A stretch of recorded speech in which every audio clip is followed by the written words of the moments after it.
El 11 de noviembre de 1978, un avión de pasajeros Super Caravelle se vio obligado a hacer un aterrizaje de emergencia en Manises, Valencia, tras verse acosado por unas extrañas luces rojas. El caso, que ha cautivado a los amantes del misterio durante décadas, sigue hoy rodeado de intrigas. ¿Queréis escucharlas todas? Bien, pues que comiencen los susurros. Susurros del más allá.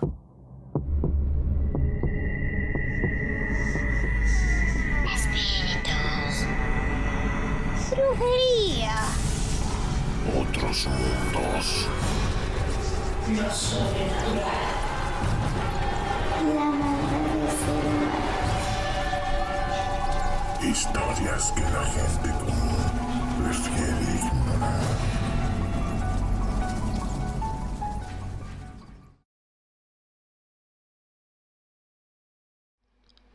El hecho tardó casi 2 días en dar el salto a la prensa. El 13 de noviembre de 1979, el diario ABC llevó hasta sus últimas páginas una noticia que pocos se imaginaban abriría la caja de Pandora, con el siguiente titular: aterrizaje de emergencia de un avión a causa de un ovni. Increíble, pero cierto. Un Super Caravelle, en la práctica un turborreactor con capacidad para 109 pasajeros, de la compañía TAE, Trabajos Aéreos y Espaciales, decidió cambiar el rumbo tras ver 2 grandes luces rojas y tuvo que tomar tierra en el aeropuerto de Manises, ubicado en Valencia.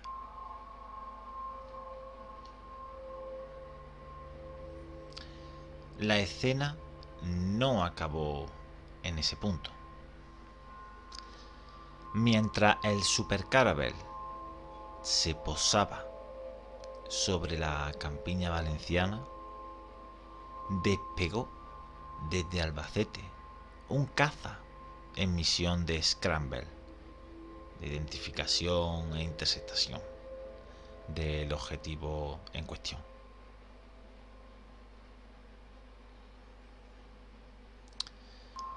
El aparato se dio de bruces con las luces, pero no pudo detenerlo. No pudo.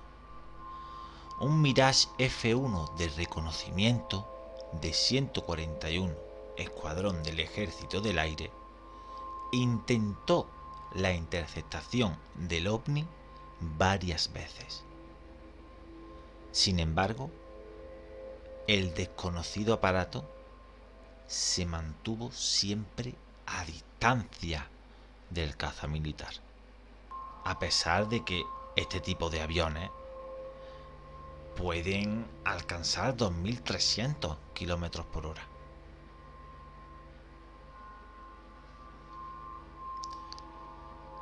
Ya con el avión de pasajeros en tierra, el periodista del ABC lanzó una pregunta obligada, aunque incisiva, al comandante del Super Caravelle, Francisco Javier Lerdo de Tejada. Le preguntó: ¿cree usted haber visto un platillo volante? La contestación no fue igual de tajante. Dijo: no puedo responderle. si yo supiera cómo son esos platillos, le diría si se trataba de uno de ellos o no. Claro. Y además añadió, solo sé que era un aparato endiabladamente veloz y con una capacidad de maniobra asombrosa. Así comenzó el conocido como Caso Manises, un enigma cuya investigación llegó hasta el Congreso de los Diputados, tras desatar la locura ovni en la península, y que todavía hoy sigue sin respuesta.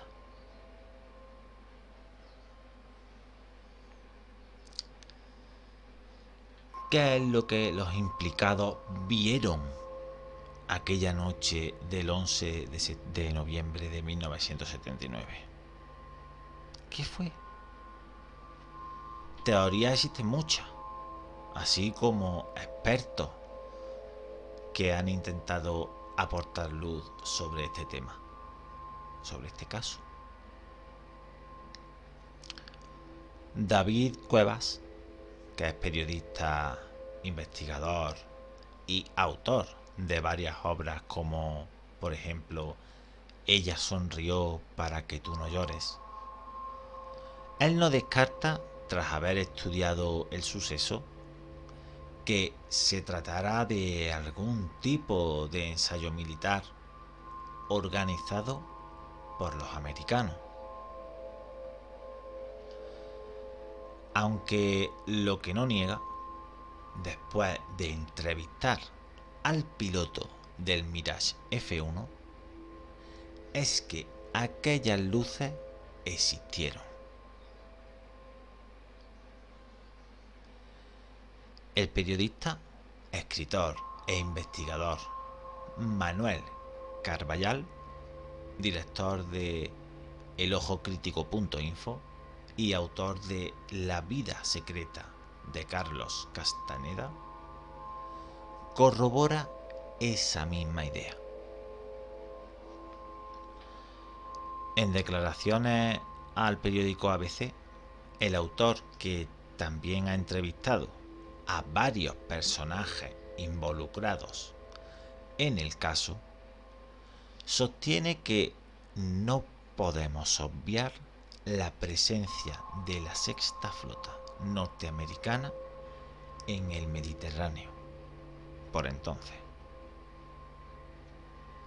así como tampoco deberíamos olvidar que los americanos a España siempre nos ha considerado un campo de experimentación. Te podría poner muchos ejemplos avergonzantes de supuestos ovnis que han resultado ser maniobras militares americanas en cielo y suelo español. Esto nos señala este periodista. Carballal, por su parte, también sostiene que Lerdo de Tejada tuvo que ver algo extraño en el cielo para ordenar un aterrizaje de emergencia. Fuera lo que fuese, según me explicó la familia de Lerdo de Tejada, este había sido piloto de combate en África y había aterrizado más de una vez con agujeros de bala en el avión. No era un tipo fácil de asustar.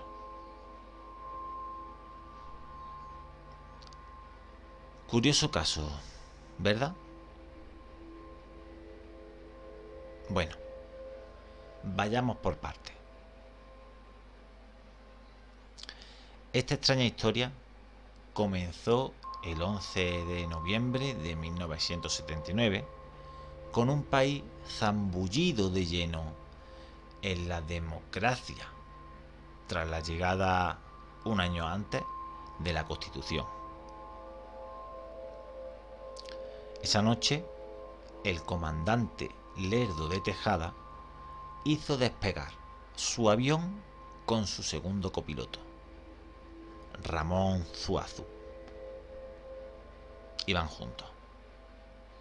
Salieron del aeropuerto de Palma de Mallorca, donde habían hecho escala desde Salzburgo, desde Austria, con el objetivo de tocar tierra en Santa Cruz de Tenerife, horas después de esto. Una noche normal para ellos, para la tripulación y para el pasaje. Así recordó en sus declaraciones el piloto aquellos primeros momentos.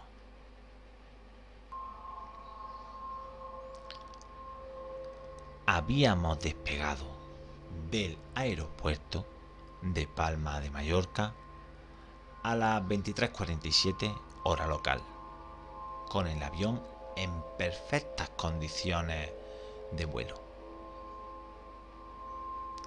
Mi número de vuelo era el 297 de TAE y la ruta Mallorca-Tenerife-Las Palmas. A bordo viajaban 109 turistas procedentes de Salzburgo, en Austria. También 4 tripulantes y un piloto, que ocupaba un asiento de la cabina de vuelo. Todo para hacerse cargo de otro aparato tras nuestra llegada a Canarias. En pleno ascenso vi 2 luces rojas, situadas en paralelo, de una intensidad tan enorme que ocultaban a la vista el aparato. El viaje transcurrió como se esperaba, a velocidad de crucero de unos 800 km por hora. Al menos hasta que sobrevolaron Ibiza.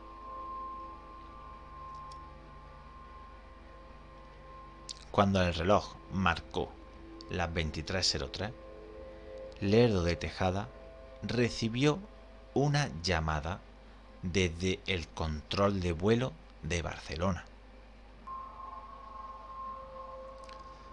Me comunicaron la existencia de una señal de radio de socorro náutico de una frecuencia de 121.5 megaciclos, situada a unas 40 millas al oeste de Valencia. No era nueva para él. Ya la había captado antes, aunque no había podido identificarla, porque no emitía código abierto, no emitía ningún código.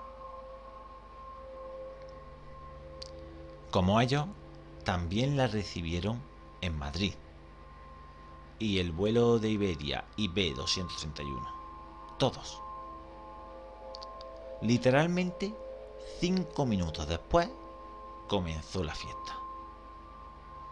A las 23:08 hora local, inicié una subida según el plan de vuelo, de 23.000 a 33.000 pies de altitud.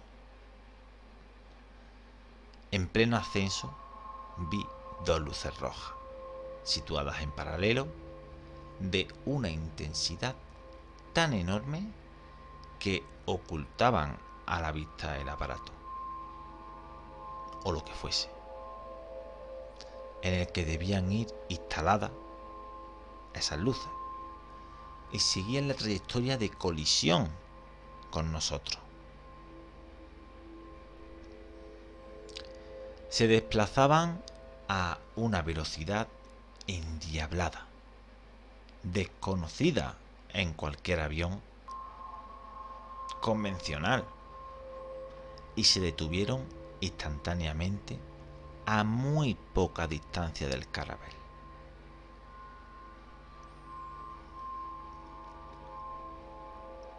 Todos los tripulantes coincidieron en que la cabina se llenó de un resplandor rojizo provocado por aquellas luces, y en que vieron una figura que se desplazaba en todas direcciones, siempre siguiendo la ruta del avión. Lerdo de Tejada intentó entonces separar el Super Caravelle de lo que diantres fuera eso, pero no lo logró. Ese raro juego de gato y ratón duró varios minutos. Tiempo suficiente para que los pasajeros comenzaran a hacerse preguntas sobre lo que allí acontecía. Una vez más, Lerdo de Tejada explicó de forma pormenorizada el suceso. Estuvo jugando con nosotros cerca de 10 minutos, sin que yo pudiera hacer nada por quitármelo de encima. Comuniqué el contacto visual al control de Barcelona, que al no recibir nada en su pantalla de radar, pasó el aviso de mando a defensa aérea. En un momento dado, el ovni inició una nueva trayectoria de colisión, mucho más precisa que la anterior, y yo respondí con una maniobra de semiemergencia que supuso un violento quiebro a la derecha, acompañado de un descenso muy rápido de 29.000 a 15.000 pies. Estuvo jugando con nosotros cerca de 10 minutos, sin que yo pudiera hacer nada. Así lo explicó. Según Suazo, que también corroboró lo sucedido a los medios de comunicación, el comandante solicitó permiso para aterrizar en la pista de Manises por persecución de aeronave desconocida con riesgo de colisión. Aunque subrayó que se notaron nada técnicamente, sí confirmó que había distinguido dos luces rojas que se aproximaban a nosotros desde el cielo, mientras se movían de una forma para nada convencional. No se distinguía nada más, señaló a la emisora RTVE de Valencia, una vez a salvo en tierra. Lo único que tripulación y el segundo tenían claro es que ese cacharro la había tomado con nosotros.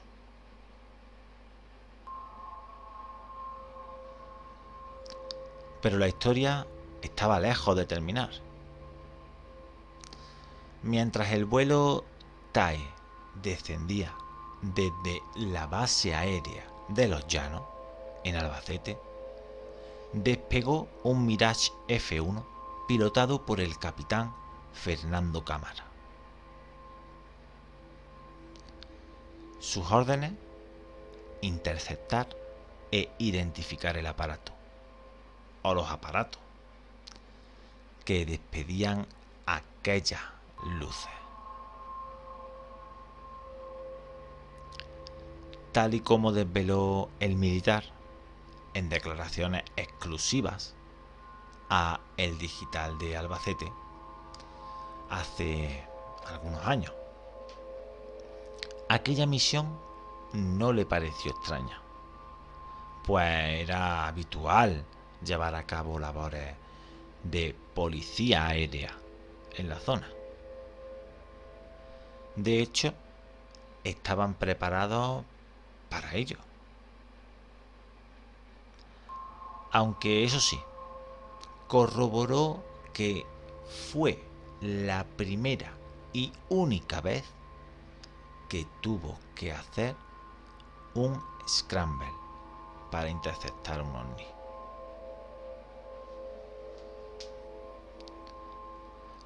El periodista David Cuevas, investigador del caso y autor, entre otras obras, de la nueva Ella sonrió para que tú no llores, pudo realizar varias preguntas a cámara para el programa El Centinela del Misterio, mientras era entrevistado por Carlos Bustos.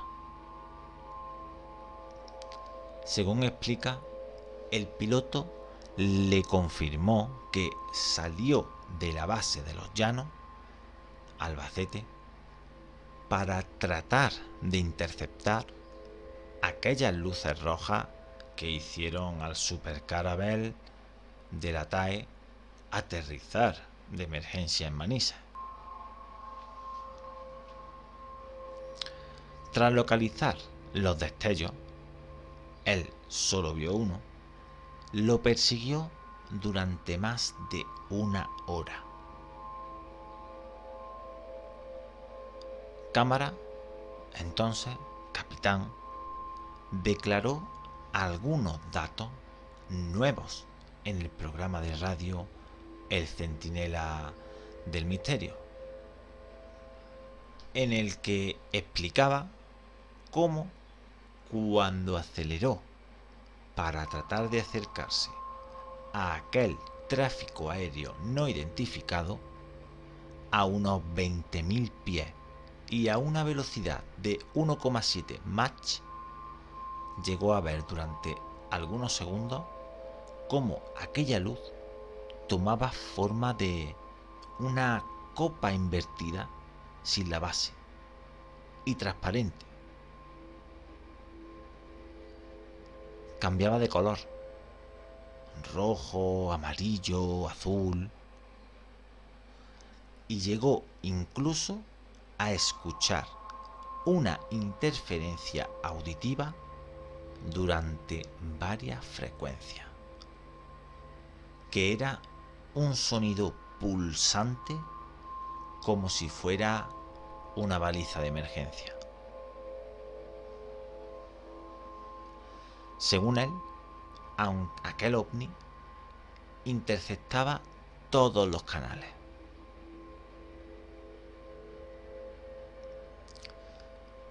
Y bueno, hasta aquí el caso Manises. El suceso que podría haber desaparecido entre el habitual papeleo causó tanto revuelo que fue llevado al Congreso de los Diputados un año después. El famoso JJ Benítez escribió 4 páginas desvelando sus investigaciones.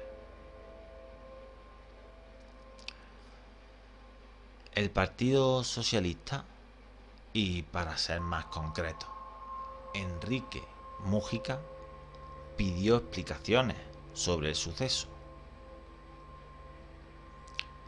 Con todo, la única respuesta que obtuvo fueron más y más interrogantes.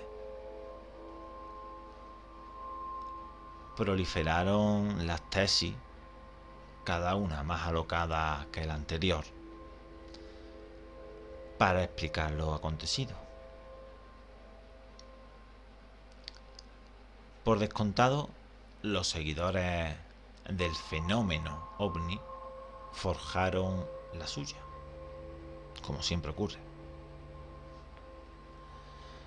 Una buena parte de los pasajeros, por su parte, se limitaron a firmar un escrito en el que confirmaban que todo había sido por culpa de un fallo mecánico. Pero realmente, ¿qué sucedió? Cuevas es partidario de que no podemos saber qué sucedió aquel día. Con todo, confirma que las luces que vieron sendos pilotos podrían tratarse de un ensayo realizado por los norteamericanos. Debido a mis indagaciones sobre un avistamiento similar ocurrido 6 días después, no me atrevería a descartar que se tratase de algún tipo de ejercicio militar no oficial por parte de los americanos afincados en España. ¿Guerra electrónica? ¿Quién sabe? Lo que está claro es que era un ovni, un objeto volador no identificado, dijo Cueva. Clarísimo. Aunque, en sus palabras, la versión oficial, la esgrimida por el Ministerio de Defensa, es que los objetos eran de naturaleza desconocida, pero que quizás se tratasen de ilusiones ópticas de los propios pilotos. Increíble. Pero más allá de la versión ufológica, ¿qué pudo suceder? ¿Qué posibilidades existen? Yo creo que nada. Fernando Cámara, el piloto del Mirage F1 que efectuó la persecución ovni, se mantiene en la misma versión que dio hace más de 30 años. Que aquello no era nada identificable. Sin embargo, no podemos obviar la presencia de la sexta flota en el Mediterráneo. Y es que los americanos a España siempre nos consideraron un campo de experimentación.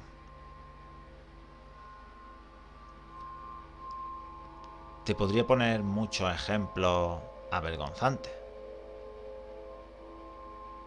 de supuestos ovnis que han resultado ser maniobras militares americanas. Pero en fin.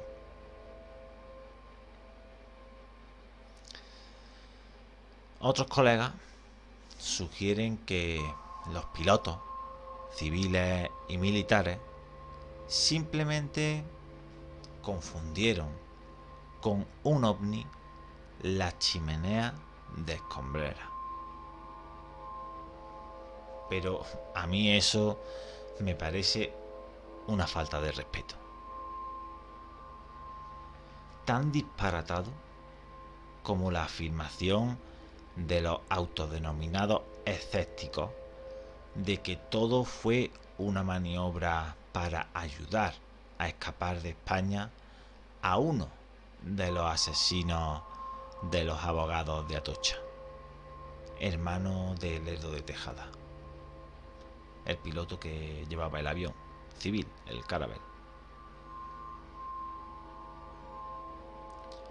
Según me explicó la familia de Lerdo de Tejada, este había sido piloto de combate en África y había aterrizado más de una vez con agujeros de bala en el avión. Tenía experiencia. No era un tipo que se asustara fácilmente. Pero lo que vio... Se investigó el suceso por parte del Ejército y del Ministerio de Defensa.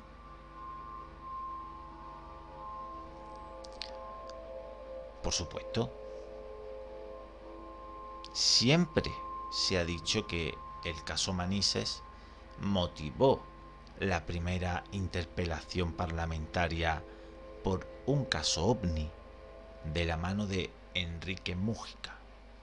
El PSOE estaba en la oposición al gobierno de Adolfo Suárez.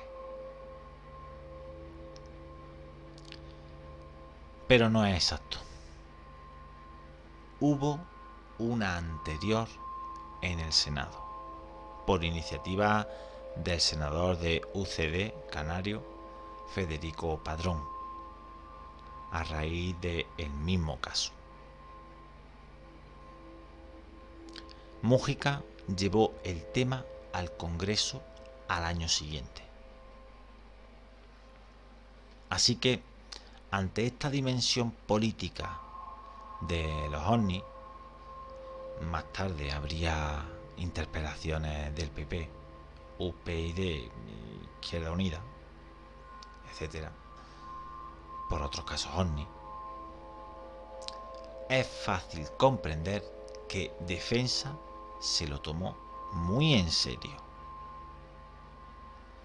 La invasión del espacio aéreo español por tráficos no identificados, sean marroquíes o marcianos, no es una broma.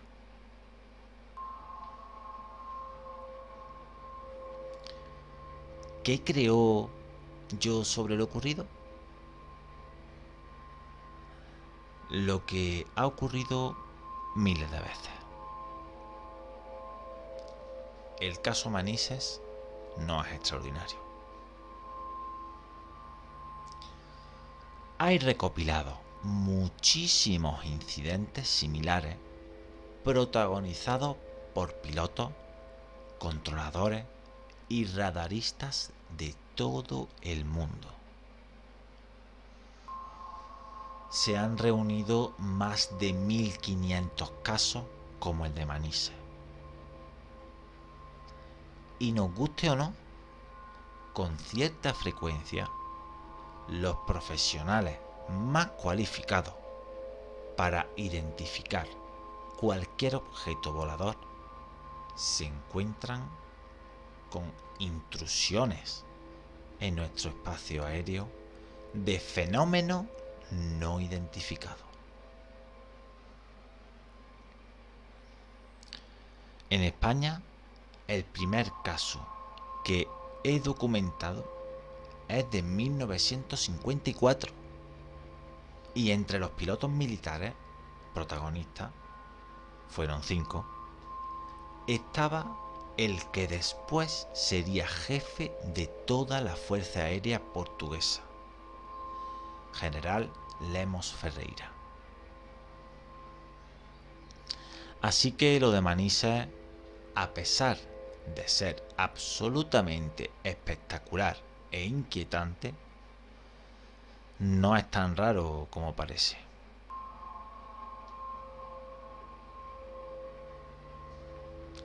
Y así terminamos el programa de hoy. Saquen vuestras propias conclusiones sobre el asunto y déjenla en comentarios. Nos encantará leerlo. Y ya saben, no hagan caso a los susurros.